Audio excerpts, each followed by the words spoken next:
I think that's terrible. I'm not surprised. I'm surprised it's not higher. People don't leave companies, they leave people. And people make up the culture. So yeah, absolutely. We got work to do. Everyone's. I think it's everyone. It is everyone's responsibility. The tone is definitely set at the top. What leaders focus on, that's what organizations do. You can't put the onus on any one department or a group of people or individual, because then it's not truly a culture and it's not truly thriving. It's on all of us to really do our part.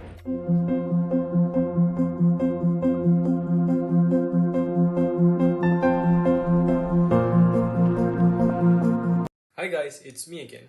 Have you guys ever wondered how Wakanda is such an advanced nation?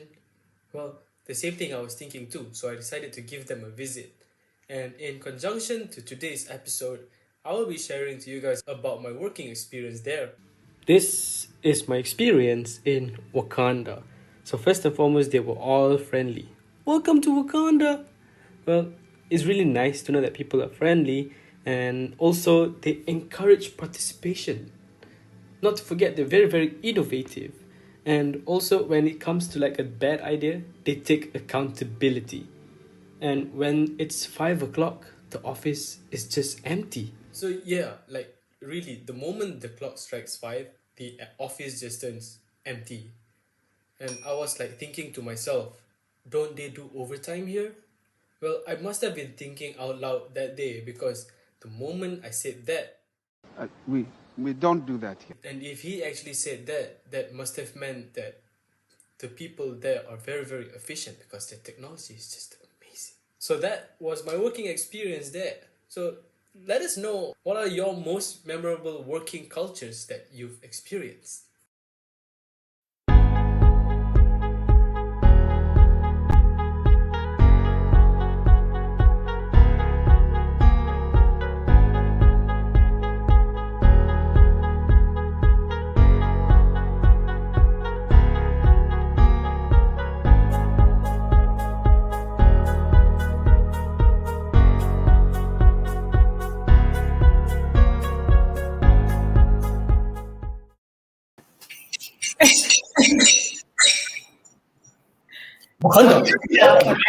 Yes. I'm just breathing in and breathing out. You're already Wakanda. Okay, go ahead, Jen. Wakanda, Kakanda. Oh, Wakanda.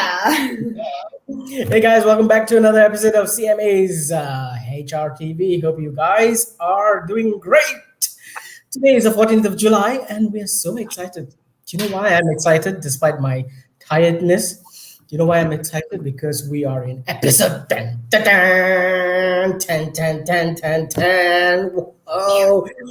Oh my goodness. Before you know it, we're already in episode 10. I should have brought like confetti or something to celebrate, but never mind. Here I am. I've got my jar of peanuts. You mean you didn't bring the confetti? Oh, I've got a hand sanitizer that has confetti inside. Can you see? Oh, yeah, some glitter stuff in there, right? Yeah. Oh, well. Well, at least you have something. Anyways, guys, if you're new here to HR Intrvntzn, well, what's it about? It's actually an online talk show where we interview HR experts about really anything and everything related to HR and also career development. So we have already covered some pretty interesting topics. For instance, kind of like unconscious biasness. Wow, that was superb. Unconscious bias at the workplace. There was managing performance in the pandemic times. That is something a lot of people need to know now.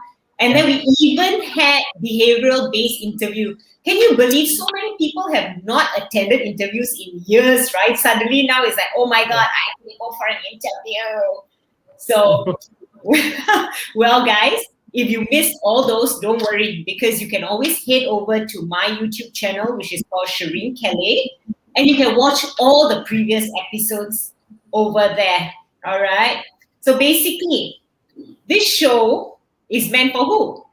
It's meant really for you. If you're a top management, C-level managers, executive, non-management, all of you, it's definitely meant for you. Yeah. So, hello, Vivian. Hello, Chow Meijin, and hello, Rachel. I hope you're having your lunch while watching us. Exactly, Shireen. If this is your first time watching us, comment down below hashtag newbie or I'm joking, Shireen. Or if you are a loyal audience, comment down hashtag HRTV. And before we dive further into today's topic, for those of you who do not know me, I'm James Sassi, Senior Manager of Learning and Development. And with me, this beautiful lady, either on my left or right. Yes, this way, right. I'm Shireen, the Managing Director of Compass Mind Asia. And this is, like James said, 10, 10, 10. And HR Intrvntzn. Must be nice to see that.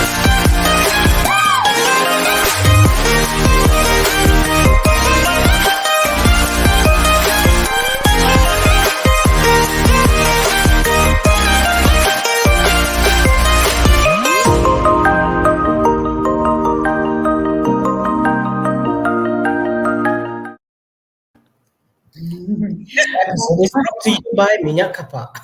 Oh no, what happened to you? Have something more natural as this. Oh my God, green screen. Peppermint.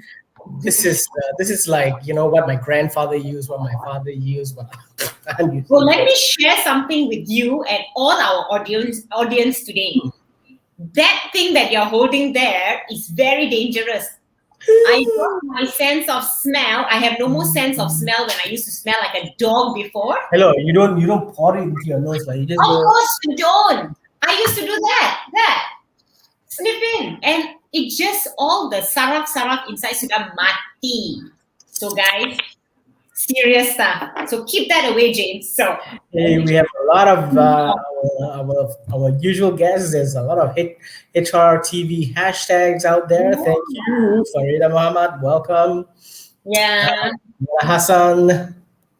So, Farida, Rachel. So well, we're at episode 10 already, James, and really thanks to all our friends and these friends here who hashtag HRTV connections who have been following us from first episode? That's amazing, isn't it? all of you will receive a minyak kapak each. No. Okay. No. Not Miyakapa, something else. And not to forget, of course, all our remarkable guests. The first guest starting with, of course, our dear James, our co-host, that has been with us so far. They're actually amazing experts who have shared so much of valuable insight with all the people who have come. And welcome, Clarice. Nice to see you here. Welcome, Ileana. Vivian's a person we've seen many times from the beginning. She's been supporting us from the beginning. So has Chow Meijin. Thanks, Rachel, for coming back again. Nice to see you. When this lockdown is lifted, we should all get together, and have tea or something. Yeah. Or English tea session. Queen's tea. Yeah. So, should I continue? Oh yes, please. So, how are you all doing so far? Previously, our lockdown have end dates, but now it's considered infinite, never-ending. We are honestly just trying our best to continue supporting one another, especially those who've just lost their jobs, or small business owners that are struggling, and everyone who has to struggle working from home and being homemakers at the same time. So leave a comment and ask your questions in the comment section right there. How is it going with you guys? When I left KL last week, because tomorrow is my second dose, Shireen. Oh, so fast. Yeah, I know, right? So when I left KL to come back to Pasir Gudang, I saw along the way so many vans that were bringing durians. Oh my God, now you're talking, man. Now you're talking. Anyway, hi CA. CA, I hope you're not selling satay at the moment and not grocery shopping too, because the last episode he was in while he was grocery shopping. Yeah. Hi Edwin. Edwin is on the other side of the world. He's in UAE signing in. Yeah. You know, James, there's been so much going around in the social media, but one prominent thing that's been going around is about telling people to keep being positive, because apparently if we start thinking negatively, it is just the beginning of the end. Just like that. And you know what? If we actually think positively, oh yeah, you got durian supporters now there. Malati. I love durian. Yeah, me too, Malati. What durian? D24. No, even though the windows were up and they were whizzing past, the smell kept coming in. I just got so positive-minded thinking of durians. I think after this will be durian. Yeah. Who loves durian? Comment in the section below. Hi, Shariza. Oh, Shariza was our guest before. Yeah, she was our guest before. So anyway, talking about positivity, did you know that the more positive, there can be so much of negativity happening around, but if you think positively, seriously, the universe will support you and things will happen better. Oh, Musang King is better. Yeah, Shariza, I support you. I always love Musang King. Yes, Musang King is my favorite. I even do Musang King durian cake. Oh, okay. Don't talk about that anymore. You talk about cakes, my mind has gone somewhere else to red velvet, Anyway, send me the recipe later. Anyways, did you guys catch the pre-show video? Well, one is actually a courtesy of SHRM. Did we play that?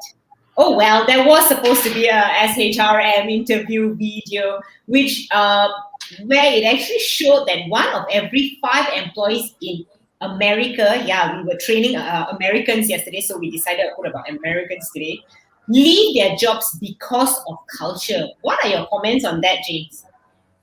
Yes. Tell me about culture, because I was part of, in my previous lives, in previous organizations, part of my job was to inculcate the corporate culture to the newbies who are coming in. This is our culture. This is how we do it. Some cultures, yay. You always want to be with the cultures that lift you up, that motivates you, that it doesn't matter. You can make mistakes because we love mistakes. We embrace mistakes because that's how we learn, right? Whereas others, mistake, get out, You're fired. And it becomes so inculcated into people. Yeah. It's just, what is culture? Culture, it takes a long time for us to actually develop a culture. And for an outsider to come in with their own mindset, I mean, you and I both did NLP, right? Yep. Yeah. And the most famous saying, which is the model of your world is not the same as the model of someone else's world, right? So if you have 2 different cultures coming in, especially if you're coming from different culture, in terms of organization, work, etc., and trying to come into this, we'll talk about it later anyway. Wow. So Vinesh also shared his experience with us working at Wakanda. If you guys are not Marvel nerds like me, which by the way shouldn't be a thing, everyone should already finish watching the whole Marvel universe. And by the way, there is a place in Sri Lanka called Wakanda, but it's spelled differently, bro. It's Sri Lanka. Anyway, Wakanda is the home of the superhero Black Panther. The actor, unfortunately, had died in real life, and Faiz had the chance to check out their work culture there. I think it's amazing to know how it's like working in Wakanda. I might think of applying there one day, although my nightlife, I am a superhero. Okay, before I start to rant about Marvel and the whole idea of working at Wakanda, Shireen, why don't we invite our guests in? Buka lah pintu. Yeah, of course. And because you were talking about culture, and more culture, some organizations have brilliant culture, like you say, some don't have. So today we have a very prominent speaker from a company that the culture is one of the top in the country. Many organizations go to them to understand how their culture is so that they can emulate it back into their organization. So I'd like to welcome this prominent speaker who is in the industry for 16 years and is currently the human capital leader at PricewaterhouseCoopers. Yes, you heard me right. I'd like to welcome Vinesh Naidu. A superhero himself. And I'm going to do this as well. But, can you hear me? Another Wakanda. Hi, Vinesh. How are you? Hi, good afternoon. Can you hear me? You can hear me, right? Yeah. Okay.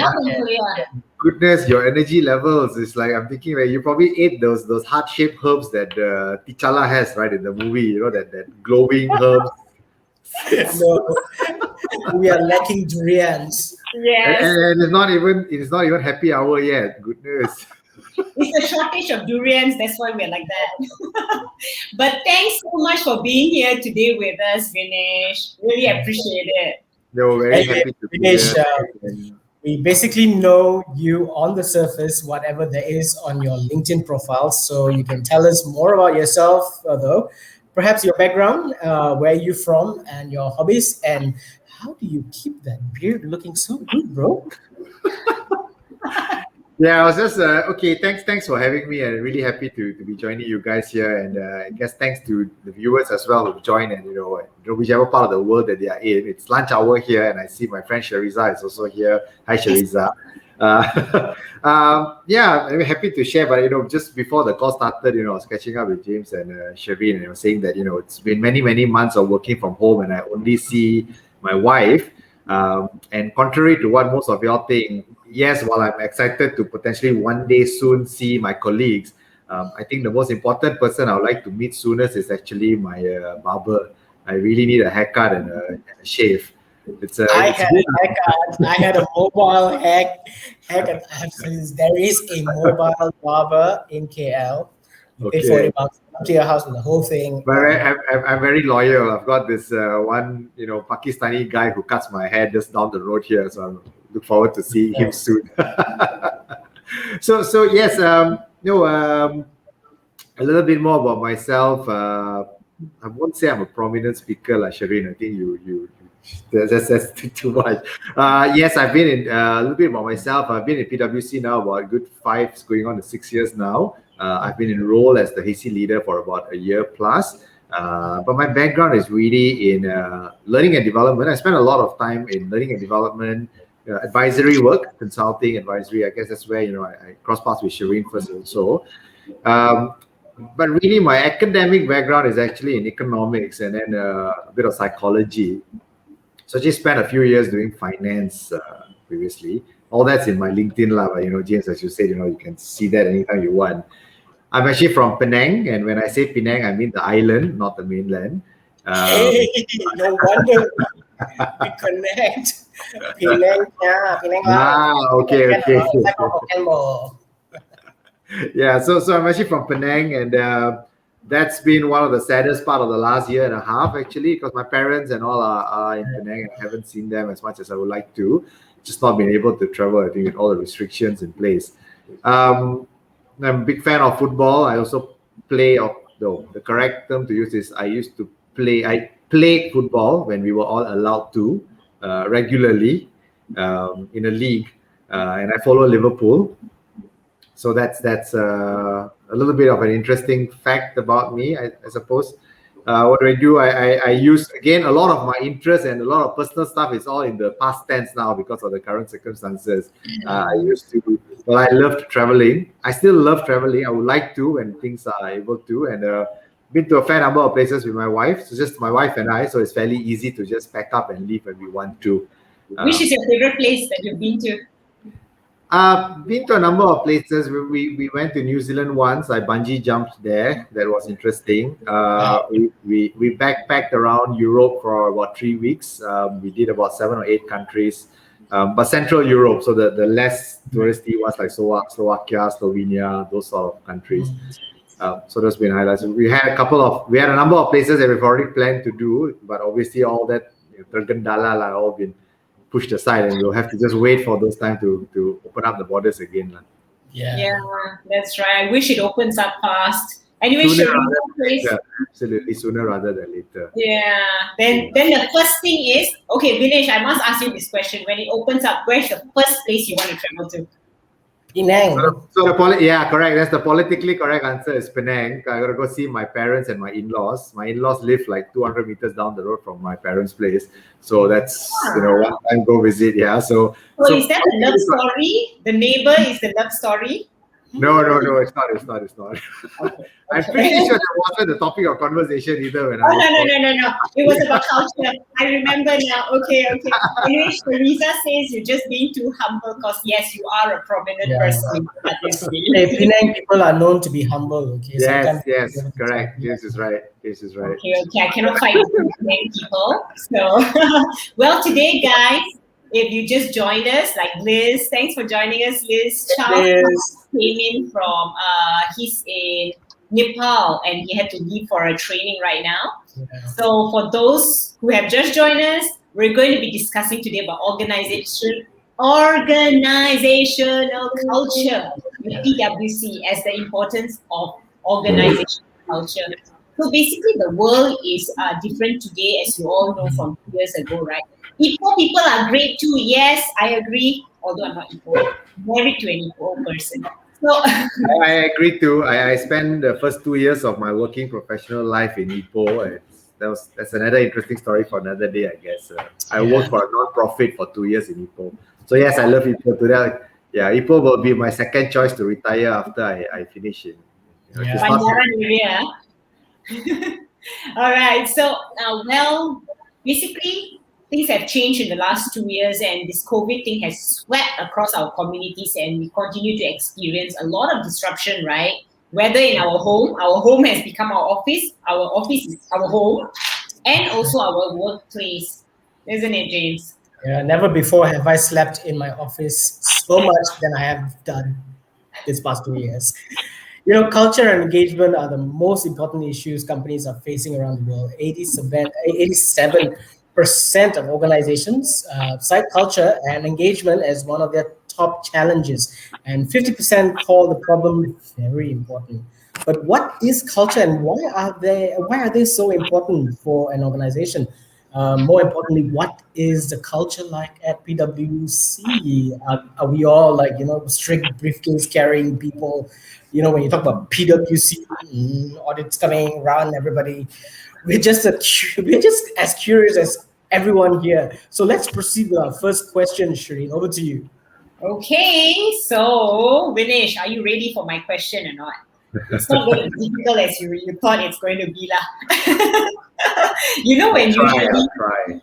I know it's just there because you're the expert in it anyway. So when people first join a new company, the first thought that comes to their mind is, how is the culture there? Hey, will I be able to fit into the culture or not with everyone else? But seriously, is that the only meaning of the word organizational culture? So can you define for us what the whole meaning of organization culture is? Yeah. Okay. So like I said, I'll try. But just to make the point earlier that James made about working and sleeping at work and all that, I think something interesting which I read the other day. Someone making a very frustrated comment. It's not in PwC. I read it somewhere. It's like it's not so much about working from home anymore, but we are all just living at work. So I think that's it was funny when I first read it, but then when you take a moment to think about it, that's pretty sad actually, because we were all constantly over a period of time, people were talking about work-life balance, and then we moved away from that and we said it's all about work-life integration. Then we realized that it's completely integrated, so then it's about work-life rhythm. But now it's just reached that point where we've lost all sense of boundaries about where work starts and where personal life starts. So no one's really working from home. Everybody's just living at work, right? So living is something that you do in the middle of work. Like you find some time in the middle of the day to just go have lunch, find some time to go have dinner, and then you're just back at your laptop all day long. And that's not good. Unfortunately, I don't have a magic answer for that problem yet. But anyway, Shireen, your question around what really is culture, I think there's no easy answer. It's different for everyone. But I think really the easiest way to understand what culture is probably the fact that it's what people do when no one is looking. And if you have a culture where people are doing the right thing because they know that it's the right thing to do, and not because the boss is sitting there and telling them to do it, or because they feel that they are going to be fined a certain amount of monetary dollars because they didn't do something. I think that is the simplest way of understanding culture. Because when you enter an organization, the easy thing to do for any organization is to give you this whole list of KPIs, job descriptions, and tell you, you've got to submit this report on this day, or whatever it is. But the sort of behavior that dictates what the day-to-day work, how it's done, how people are made to feel, I think that's another. It's intangible, it's difficult. So it's not, it's not something that you can just sort of transplant. Like, yeah, I can share everything about what we do in PwC. And while whatever I say may sound right, it's not necessarily that, everyone in PwC, the reality is, we've got about 3,000 old people in the firm. Not everyone in PwC is going to feel exactly what I'm saying. And I heard, just echoing what James and you said earlier as well about the model of the world for me is not exactly the same for you. Like, in the role that I am in, I have, I guess I have a lot, not I guess, I know I have a lot more control over what I do, when I do, and how I do it. That may not necessarily be true for, say, the most junior member of my team. And by construct, that's because we expect them to learn. They're at a part of their career where they are coming in to learn. They may not necessarily know why you can or cannot do some things, or you should or shouldn't do certain things. So then the influence and control that they have may be a little less than what I have. But that's just the construct of any organization is. And therefore, the culture that this person experiences is a little bit different from what I experience. It's interesting that you brought that in, Vinesh, because that leads into my next question. It's like, why is culture important to PwC? Pulai. PwC is because you're going to get vaccinated. Why is culture important to PwC, or to any company for that matter? Why can't we just, get work over and done with? Why culture and behavior and all that? I mean, I can give you all the nice things, but I think at the end of the day, it just comes down to being a key business imperative, James. It's proven over and over again, and it doesn't need my data to prove it. That really having the right culture, which then translates into people wanting to come in and be productive and be engaged, means I have better retention rates. If I have better retention rates and people are able to be more productive, it reduces my recruitment costs.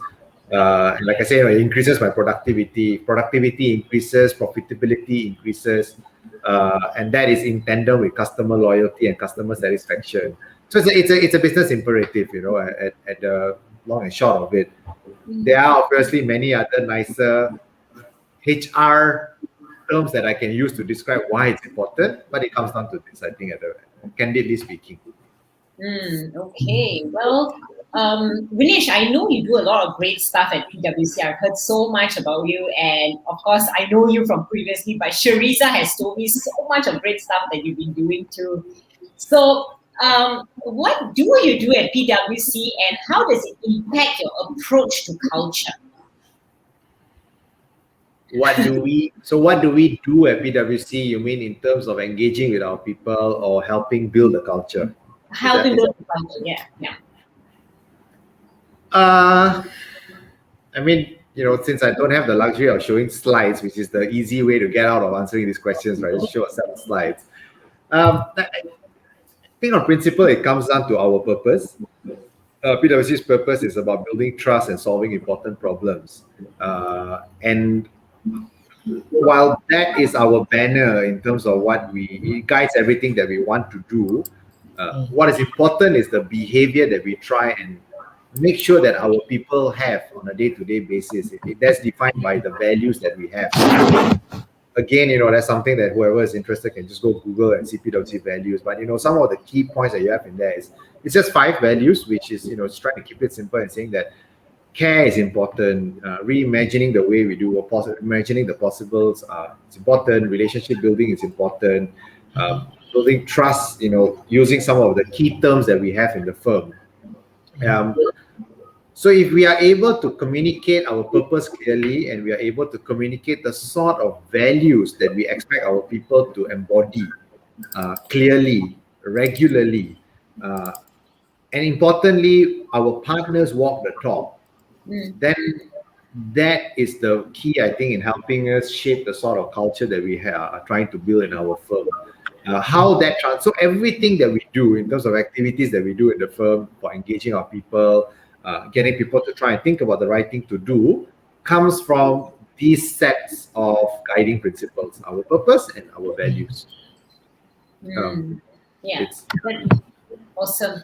Well, Sharisa has put something in, but I also want to let you guys know, if you have any questions or comments, please put it in a chat box, because then we're going to try to answer them along the way.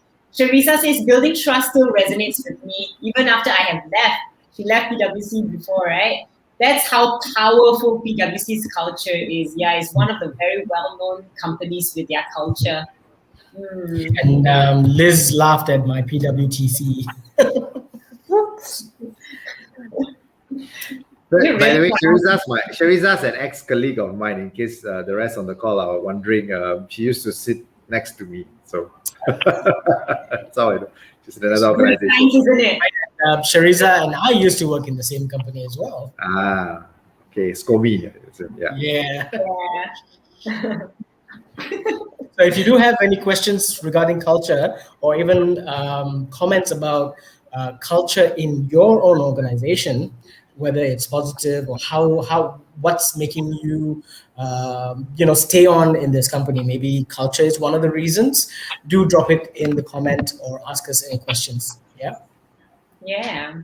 Okay, so, well, PwC is well known with its tagline. This one I really got to read because I know I cannot get it wrong. I'm not like someone who calls it PwTC, So PwC Malaysia has a tagline which is building relationships, creating values. And then they also got the purpose, which is to build trust in society and solve important problems. And I also got another wiki jobs that quoted. PwC is reputed to be a more friendly, sociable firm than the other big four firms. Wow. With more social and sports events than others. It is seen as a firm that takes care of its employees. So, Vinesh, do you mind sharing with us a couple of examples around the culture of PwC? And in your opinion, what actually are the qualities of a great organizational culture? I know it can be different from one organization to another, but in your opinion? Okay. What's important to us as for our culture? Okay, so I think that there's a couple of dimensions we need to think about when we think about the culture piece. One is, what's the belief system in the organization? And when I say belief system, we talk about, is the vision clear? Is the strategy clear? Is the business model clear? What's the value that we bring? What's the brand promise? This is the belief system of an organization. Then secondly is, what's the sort of behavior that we encourage in the organization? What we say and what we do, is it aligned, right? So that's the leadership styles, the amount of time spent with people, what sort of personalities, what sort of team behaviors is practiced, right? While at the top level, the CEO, or in our organization we call it the managing partner, he can speak about whatever he thinks is important and what he believes needs to be. Is that really what the other leaders in the organization are saying and doing? And I think the key role that HR plays is making sure that there is alignment between these two pieces. So, if there is a commitment to say that we need to say and do and behave in a certain way, then it's also not to be the policeman or woman, but rather to have these temperature checks regularly, both with the staff and with the people who are leading the organization. Because the moment there's a misalignment, what you're doing is you are allowing a lot of disengagement, a lot of unhappiness to build up. And there's a lot of disillusionment that happens. So for us at PwC, how we try and make sure we are keeping in touch with people in terms of understanding what is needed and whether there's alignment with the leadership team is that the way the organization is structured, there are very, very regular check-ins between the teams, between the people, between the staff. Our performance evaluation model is actually built very strongly to evaluate regularly. It's not a conversation that happens once a year. And the model is built in such a way that there are regular conversations that helps us get an insight into what the issues are as and when it happens. So people are speaking to their coaches regularly. The HR team and other teams that are support functions are also checking in with the staff and the leaders regularly. So the leaders are going to be, are having these platforms to check in and say that I think there are problems coming up in these areas. Why are these things happening? The staff are able to engage with the leaders and leaders and say, when these things look like it's going to be a problem for us in the future, or it is already a problem. How do we deal with this? And they are very open forums. I think the expectation has been set very clearly that they're very open forums for issues regularly, and it's addressed. I think that encourages the culture piece. If you just talk about purely from structural setup of the organization, there's the part about sports and well-being and all that. It's absolutely right, and I'm very proud to say that actually, because the organization, I think, has really recognized the fact that getting people involved is a key element of how you build culture. And whether it's a competition or it's just people doing things together, and that's really come to the fore in the last 1 year or so. So everything that you and I know about culture, whatever books that you may get your hands on or articles, it's been built over 150 years of working culture development in a physical space. Nobody really has any insight or playbook on how to do this virtually 100%. So we've been having to be creative about it over the last 1 year or so, and I think that has come out. So that's covered things like getting people to do virtual activities together, care packages that are well thought out, that are being sent to our some examples of how this culture continues to be built in the firm. Some fun activities done internally, right? Yeah, so there are a couple of teams who were sent the raw ingredients to bake tarts, and then they set aside on a Friday afternoon and say, okay, you know what, everyone take some time off from your client work. Let's all get together virtually, get our hands dirty, and then they bake some tarts together. There was another team that sent everyone a kit of home hydroponic planting, and then they set aside a bit of time and then they did that together. Throughout the year we ran a lot of virtual workout challenges. People had team goals to achieve, like how many kilometers you could run, whether they ran in the house or in the car park or out in the garden. That's different things. Or how many calories were burned together in total. Those sort of creative ways to get people to do things together. And that wasn't HR driven. I mean, HR had a part to play in helping people think about it, but the teams themselves were the ones who were driving these engagements because it's contextual. That's brilliant, because these are things that we do with organizations. We actually plan the whole thing out for them. Because Rachel rightly says the most important thing is trust.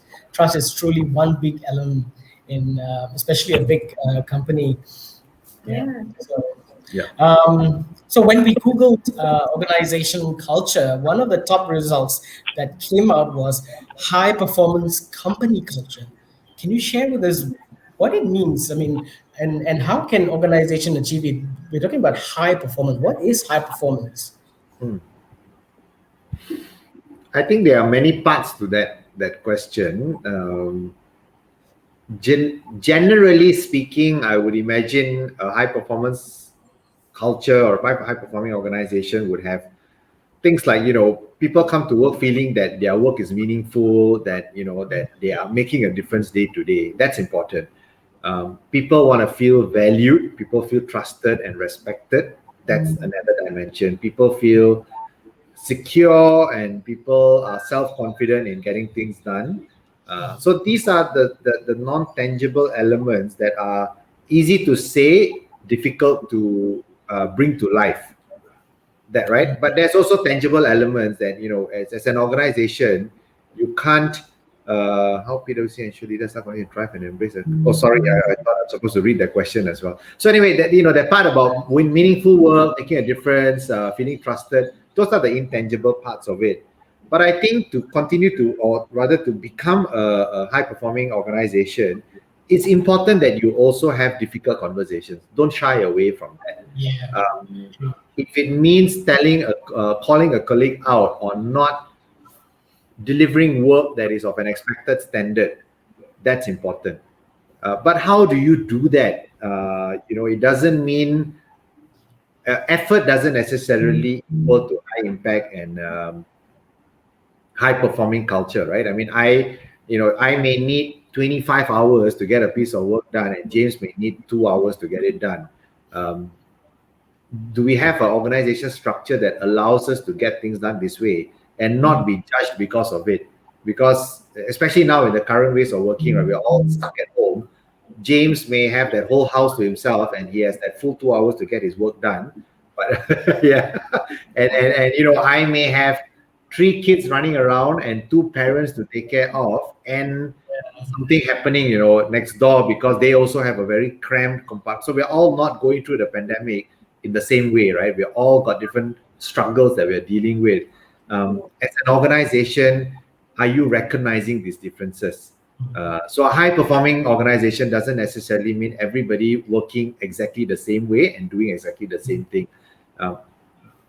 Evaluate the impact, evaluate the quality of work that's being done, and not so much how it's being done. Yeah. Or the fact that you've put the tart in the oven and forgot all about it until you start smelling. Yes. And it becomes a HSE problem. Yeah. Yeah. We have to, refer to what Edwin Xavier has said. In my opinion, the world we once knew no longer exists anymore. Times have changed tremendously for good and bad, especially now with the rapid advancement of technology, after seeing the overwhelming number of jobs that were lost over the past 18 months due to COVID.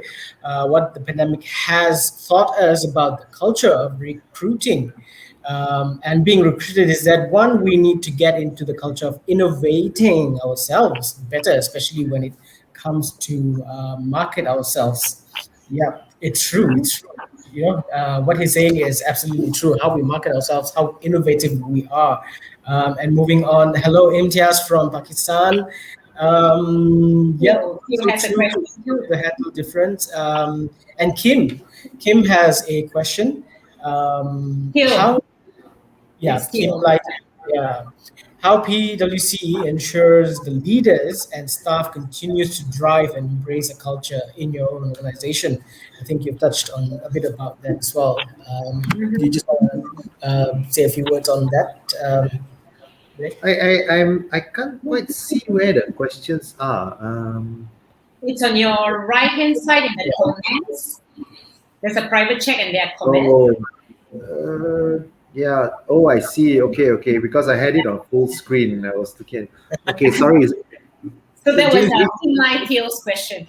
Yeah. Okay. How PwC ensures the leader and staff continues to drive and embrace culture in your organization? Okay. So I think it first came about. I think the first thing is that we needed to. Actually, it goes back to what I said just a little while ago. Yeah. I think it was important that we drove the understanding that not all of us are going through the pandemic in the same way. Not all of us. In fact, even within my own team, I share my own example. I used James as an example earlier, but actually the reality is mine. So my wife works in a government hospital. So she's out of the house at 7 in the morning and she only gets back past 7 or 8 at night. So literally I've got 12 hours of the house to myself, and I have I've got all the luxuries that I need to just be fully functional working from home. But I have a team of about 50 people directly reporting to me, and all of them have got very different realities, right? And some of them have got toddlers, Some of them have got elderly parents to take care of. Some of them live in a they live in a house where they have to share rooms with a sibling who is also working. What do I do? How do we do this, right? Do we embrace that reality and say, okay, never mind, you don't need to do work? Or do you say, no, you have to follow my expectation, right? We've got a meeting at 9 o'clock. I expect you to be there at 9 o'clock. It's not going to work, lah. I think that's so. But I think we've been the great thing is, and I don't say it's just because I'm the HC leader of UPwC. I think the great thing is the general majority of our firm very quickly recognize the inequalities that is present in all of our across the organization. The leaders rallied around the understanding that we need to start adjusting the way of working, the way of communicating, and engaging with our people. And I think that has helped us to continue to engage with our staff and embrace those realities. It has also forced a lot of the more senior people in our organization to rethink what their expectations are. Like previously, okay, for those of you who don't know, one of the biggest business in our firm is really audit. It's providing assurance services. Very simplistically, it's a matter of sitting in front and looking at a stack of 1,000 pages of accounts and signing off on it. That's what a partner is expected to do. Pre-pandemic, the expectation is, okay, the team sits in front of the partner, you've got this 1,000 printed copies of paper, and you're signing off on it, and you're asking questions as and when. Now, overnight, March 18, 2020, these these very senior, experienced partners had to suddenly do it virtually. They didn't have 1,000 pieces of paper in front of them. They were looking at a screen. And this, slightly older people, especially, they were looking at this, and nobody had a big screen in front of them at home yet, right? So they're looking at this little screen. They were like, oh my goodness, how do I do this? So adaptation had to happen on both sides. So I think that process of the leaders having to adapt their styles of working also gave them the empathy of understanding that other people also had to adapt to their ways of working. So it's evolving. I don't think it will ever reach a final point. It evolves, but that's a journey we are all on. I think you should just tell them, the trees start to thank you because we're now having less paper usage. Now, in defense of PwC, it's not our choice. It's regulatory requirements. The regulators require, believe it or not, they still require hard copies to be submitted. So there goes the trees again.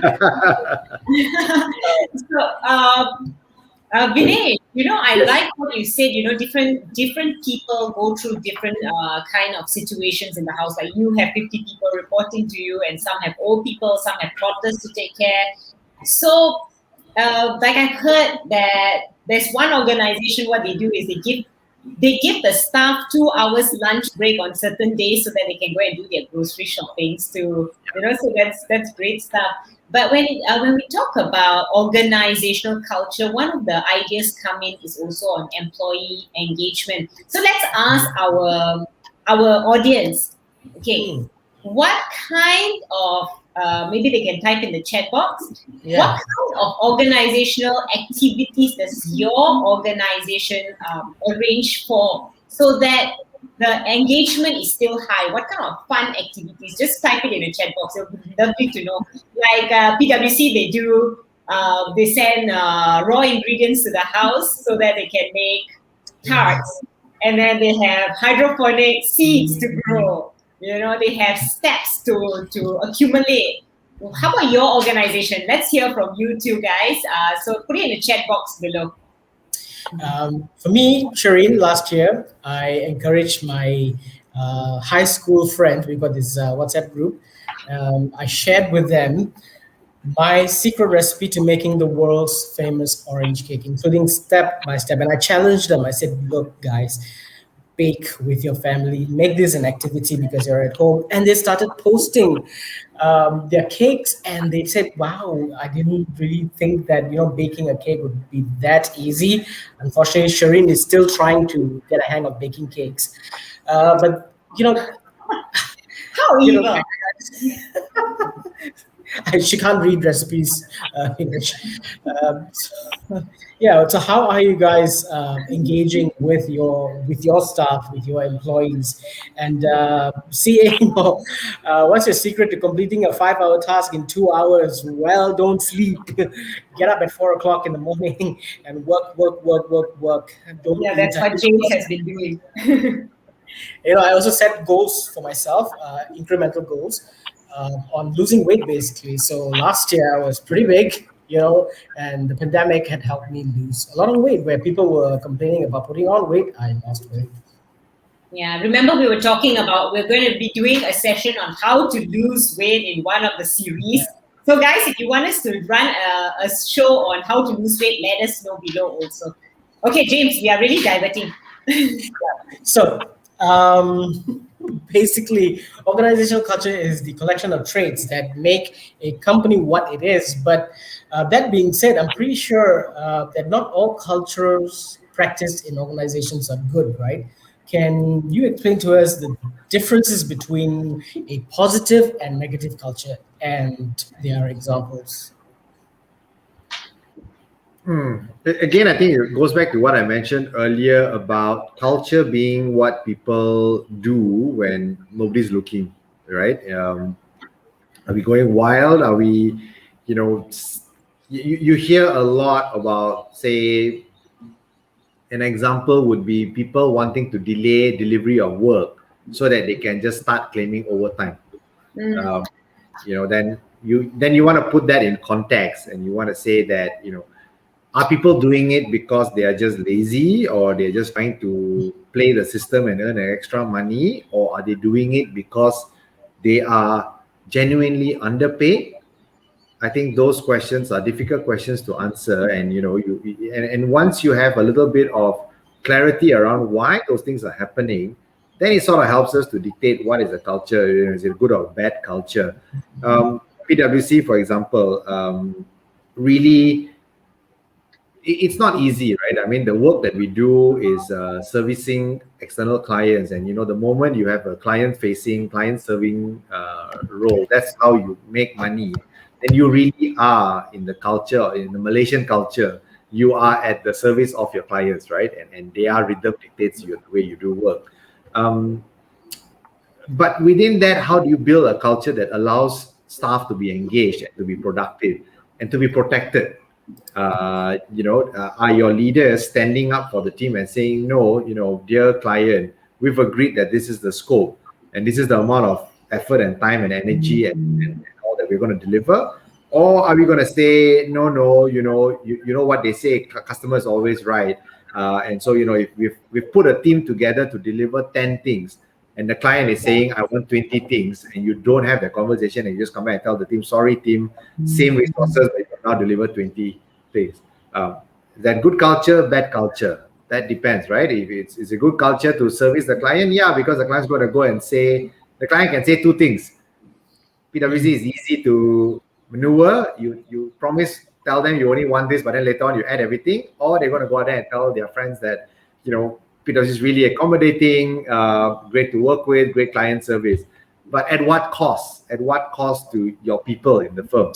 That's not sustainable, right? It goes back again to my point around, if you have the right culture, you're able to retain the right talent for the right amount of time.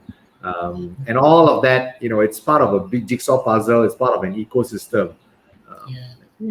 Well, Rachel replied to one of the questions that I had about what kind of activities you do in the organization. So according to her, they follow a YouTube video and exercise together as a team. That's great. That's a good engagement exercise. At least, it's like fun stuff. Actually, I find engagement team engagement happens a lot faster around doing fun activities together. Whether it's fitness, physical, wellness, mental, whatever, but fun stuff.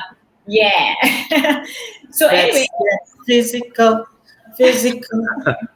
So anyway, at Compass Mind Asia, we're receiving a lot of requests on team engagement kind of activities. Like we do a lot of treasure hunts, virtual treasure hunts, virtual team buildings, online games, brain quizzes, and so many other things that we've been doing for our clients. But those are some of the few things that we do for team engagement.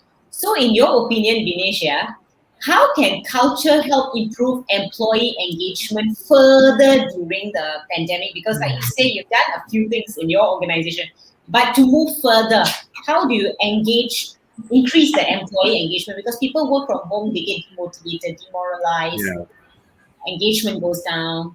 I think organizations need to acknowledge that the realities of working from home and the way of working is evolving.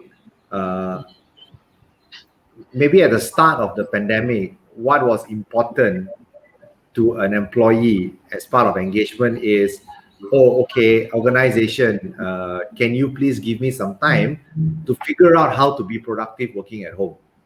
But after a year, that's not the question anymore, right? People have found a rhythm, people have found a routine, people have understood what the reality is of working from home. But what is a problem now? It is about mental well-being. It is about a very big risk of disengagement. It is about people being fatigued because the number of hours, the blurring of lines about when work starts and when work stops.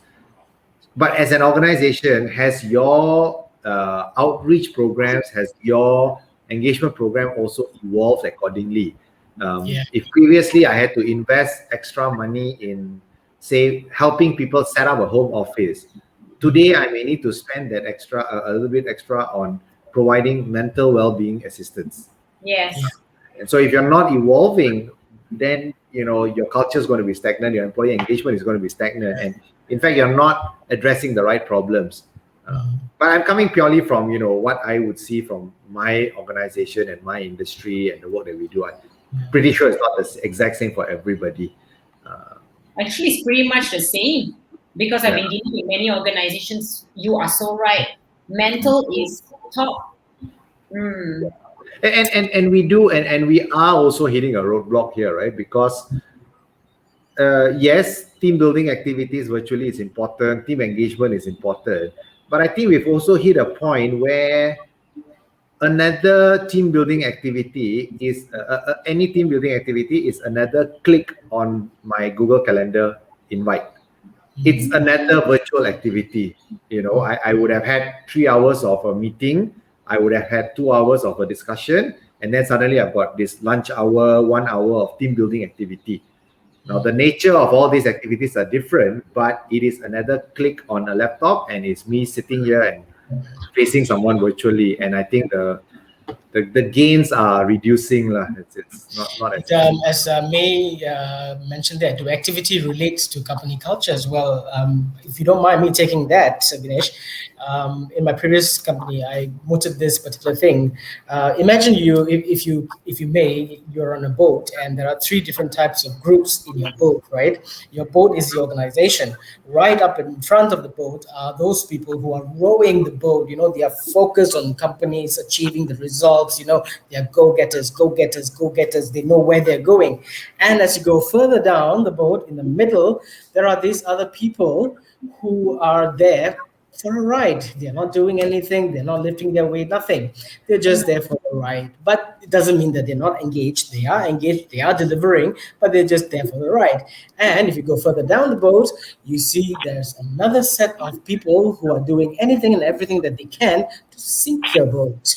So to ask me, the difficulty about engaging all these 3 people is what the company stands for. Culture should apply to all 3. It doesn't mean that you don't engage everyone in the boat.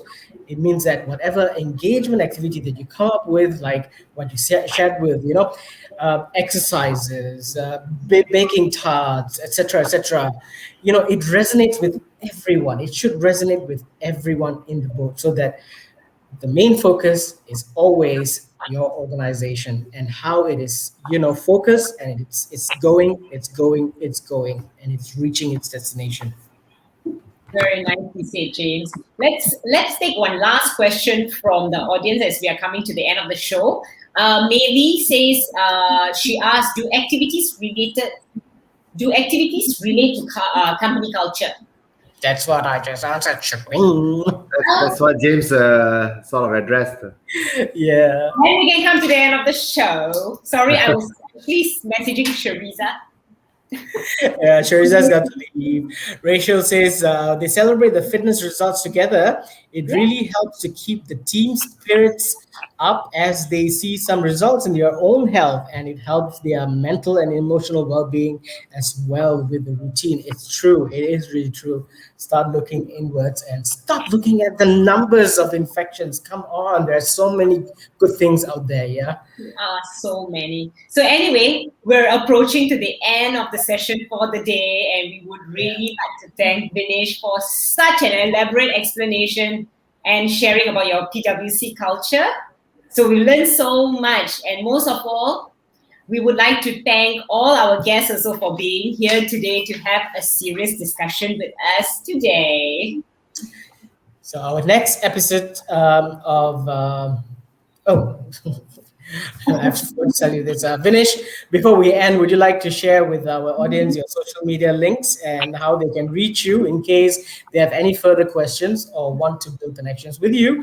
Or perhaps would you like to give your audience any last words of advice?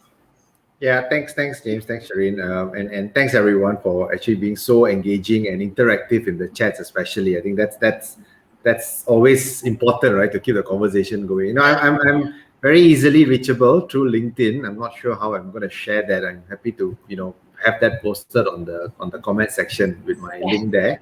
So that's probably the easiest way for anyone to reach out to me. I'm happy to continue a conversation if you would like to, carry on this conversation about culture, and happy to share more details, whoever wants to. But yeah, I mean, hang in there, everyone. I don't think anyone has it easy at this point of time. And let's just, hope that we come out of this sooner rather than later.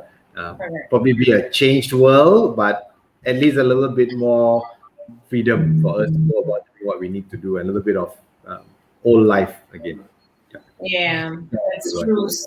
So also, I would like to also say, for those who are actually having any kind of difficulties, don't bottle it up. Make sure you let it out.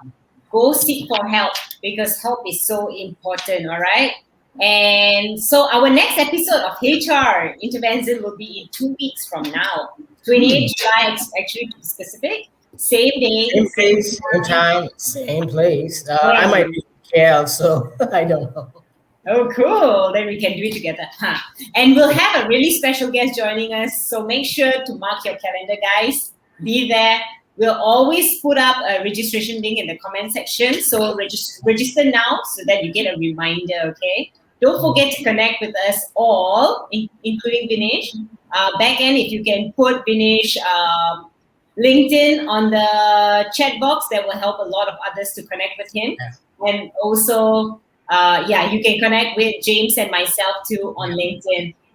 So training-related inquiries, do email us at training@compassmind.com.